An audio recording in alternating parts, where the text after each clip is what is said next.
Bonjour, je suis Christophe du blog Apprendre par le jeu et aujourd'hui j'ai la chance de rencontrer Thomas qui est maintenant un pratiquant assez aguerri du Soroban. Bonjour Thomas. Bonjour Christophe. Alors pour commencer, ça fait combien de temps que tu pratiques le Soroban?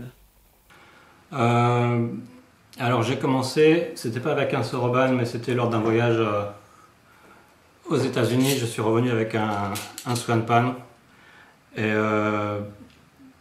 pendant le voyage je passais mon temps dans la voiture à jouer avec ça. Alors j'étais tout jeune, j'avais 14-15 ans, mais ça m'a passionné. Je l'ai acheté pour $1 avec le manuel pour un demi-dollar et donc je me suis amusé à faire des additions, des multiplications de base et des divisions à un chiffre. Depuis, de temps en temps, je le sortais, je faisais quelques additions, mais rien de plus que ça.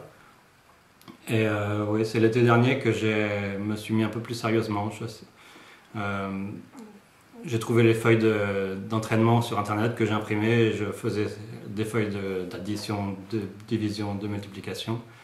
Et je me suis amélioré à chaque fois, donc ça me motivait pour m'entraîner plus et du coup j'ai continué et voilà. Alors dis-nous comment tu es passé du Swanpan au Soroban du coup? Alors au début je faisais les feuilles de calcul avec le Swanpan et puis j'ai vu que le Soroban était quand même plus pratique parce que déjà il y a moins de boules sur le Swanpan, il y a il y a une boule en haut et une boule en bas qu'on n'utilise jamais. En tout cas pour les opérations de base, quand on calcule en base 10.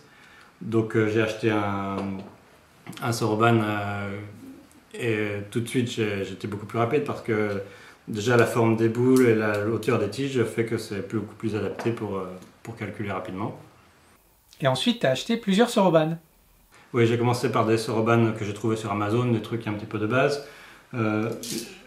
J'ai acheté aussi celui-là que j'avais vu sur le site Apprendre par le jeu. Essentiel, voilà. J'en ai acheté un autre aussi, mais que j'ai prêté, que je ne peux pas vous montrer. Et j'ai ensuite voulu quelque chose d'un peu plus beau, quelque chose qui ressemble vraiment aux Soroban qui sont utilisés par les Japonais. Parce que celui-là est très bien, mais il est en plastique. Et donc j'ai voulu quelque chose de plus beau. Je suis tombé toujours sur Amazon, j'ai trouvé celui-là qui est fait par Tomoe.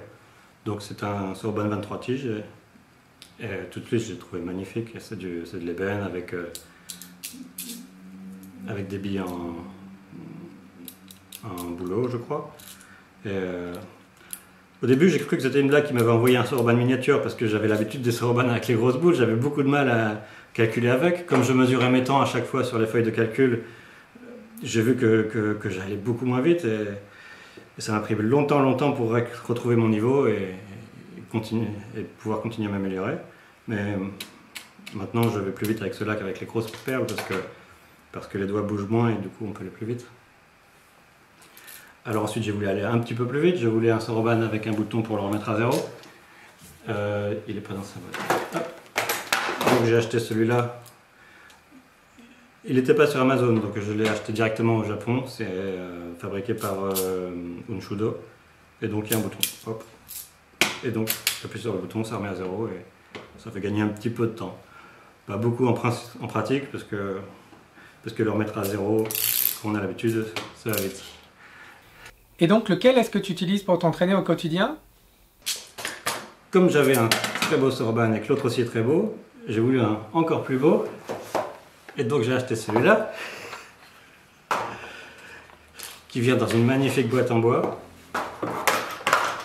C'est du Polonia, c'est très très léger, ça fait penser au Balsa, même si c'est pas tout à fait aussi léger que le Balsa. Et ce que j'aime beaucoup dans celui-là, c'est que les billes sont jaunes, sont claires, et je pense que c'est plus facile de lire les nombres quand les billes sont claires. Alors il n'y a pas de bouton, à force de m'entraîner, je le remets à zéro très vite. Et pendant que je le remets à zéro, je lis le nombre suivant et du coup je perds pas de temps pendant les exercices. Tu t'entraînes combien de temps par jour? Au début, ouais, pendant quelques mois, j'étais à fond dedans, je m'entraînais 1 heure par jour. Là, je suis à peu près à une demi-heure par jour, mais j'ai atteint à peu près le niveau du 3e Q. Donc je suis assez content de mon résultat. Donc tu es arrivé à ce niveau-là en combien de temps? À peu près 6 mois. Oui. Alors en décembre, j'avais à peu près atteint le niveau avec les feuilles de Soroban Exam. Quand j'ai vu qu'il fallait pas additionner 10 nombres, mais 15 nombres, ça a pris plus de temps parce que déjà on passe plus de temps à lever la tête, lire le chiffre et ensuite l'additionner. Mémoriser le nombre, ça prend un peu de temps. Ensuite, l'autre difficulté, c'est qu'ils ont des nombres de chiffres différents. Donc à chaque fois, il faut pas se tromper de colonne sur laquelle on l'ajoute. Et comment est-ce que tu t'entraînes concrètement? C'est sur le site Soroban Exam, j'imprime des feuilles de calcul. J'en ai quelques-unes là. Voilà, c'est sur quoi j'ai travaillé. Ça, c'est ce que tu as fait. Oui, c'est ce que j'ai fait. Donc une feuille, c'est 1 heure de travail, parce que c'est recto verso. Et alors oui, au début, j'utilisais les feuilles de Soroban Exam, mais maintenant, je fais mes propres feuilles moi-même. Là, en ce moment, je travaille uniquement les additions, donc j'ai des feuilles avec que des additions. Voilà. Quand je suis bon sur les additions, je passe aux multiplications et après aux divisions. Tu nous ferais une petite démonstration d'addition? Donc, je vais faire cette addition-là. Donc, je vais faire une colonne, j'en ai pour 1 minute, en principe.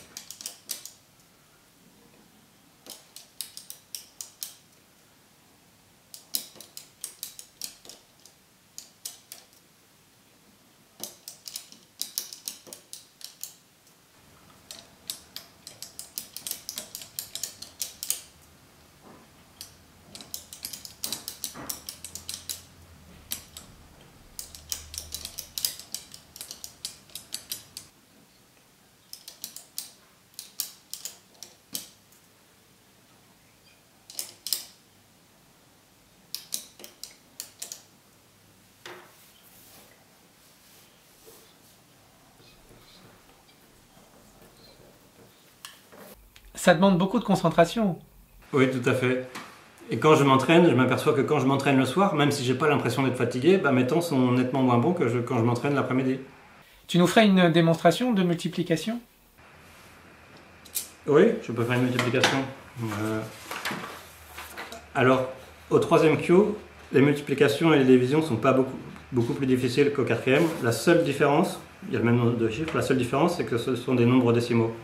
Donc il faut bien placer la virgule, voilà.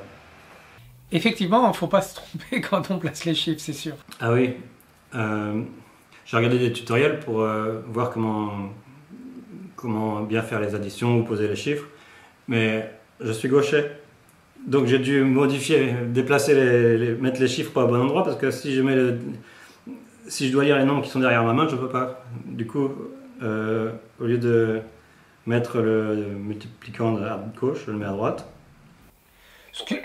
Ouais, ce qui revient à peu près au même en fait. Hein. Ouais. Et pour les additions et les soustractions, je pense qu'être gaucher c'est un avantage parce qu'on peut voir les nombres suivants, ils ne sont pas cachés par la main. Bon, ça ne doit pas être un gros avantage. Donc.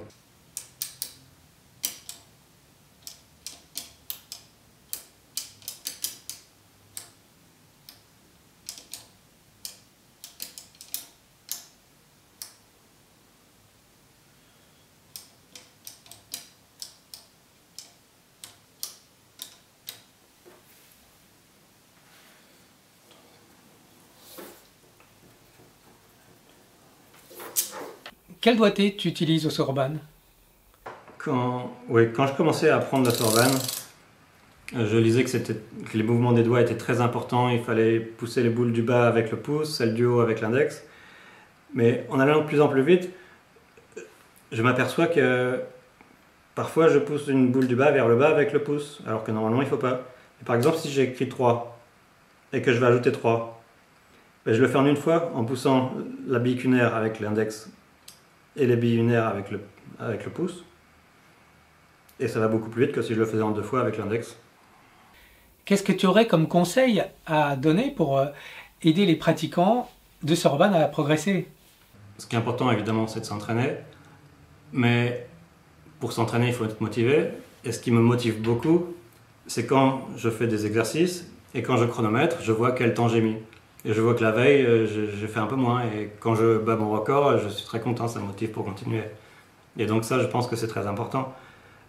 Si j'avais pas imprimé des feuilles et chronométré à chaque fois, je ne serais jamais arrivé là.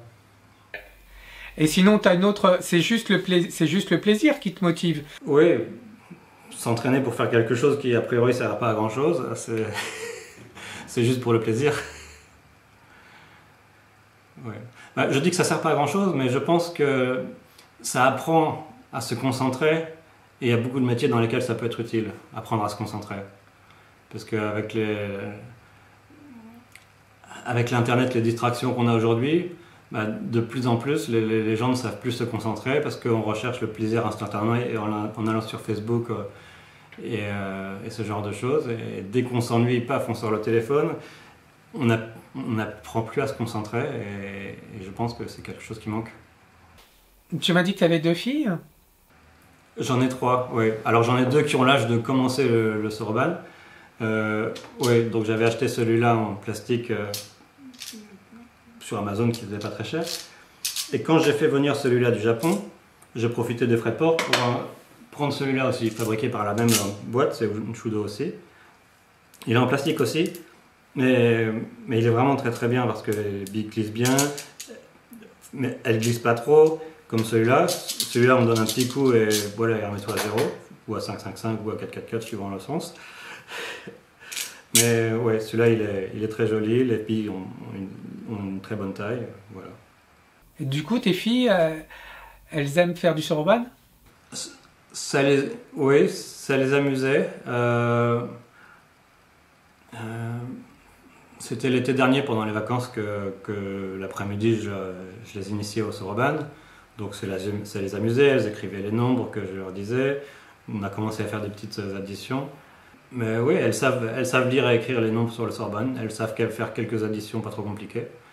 Bah écoute, merci Thomas de m'avoir accordé ton temps et d'avoir fait avec nous cette démonstration pour notre public.